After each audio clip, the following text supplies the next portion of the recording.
অনেক মুসল্লি নামাজ পড়ে আবার সিগারেটও খায়, এদের নামাজ কবুল হবে কিনা? বেনামাজি কি মুশরিক হয়ে যায়? অনেক লোক বলে যুবক বয়সে নামাজ রোজার কি দরকার, বড় হয়ে পড়বে, সম্পর্কে কিছু বলেন। ভাই, যুবক বয়সে নামাজ রোজার কি দরকার, বড় হয়ে পড়বেন। আপনি যে বড় হওয়ার সুযোগ পাবেন তার আগে আপনার মৃত্যু আসবে না, তার গ্যারান্টি কি কারোর কাছে আছে? আর আল্লাহ তাআলা কি নামাজটা কি বৃদ্ধদের জন্য বা বৃদ্ধ বয়সে পড়ার জন্য করেছেন না সব সময়ের জন্য? প্রাপ্তবয়স্ক হওয়ার পর থেকে ওয়াবুদ রাব্বাকা হাত্তা ইয়াতিকাল ইয়াকিন, মৃত্যু আসার আগ পর্যন্ত ইবাদত করাটা আবশ্যক। অতএব এটা শয়তানের ধোঁকা, এটা কোনো অবস্থাতে জায়েজ নাই।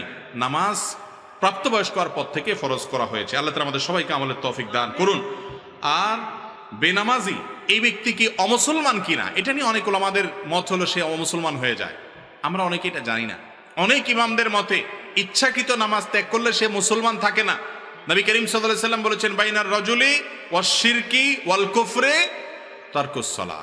একজন ব্যক্তির মাঝে শিরক এবং কুফরের পার্থক্য আর ব্যবধান হলো নামাজ ত্যাগ।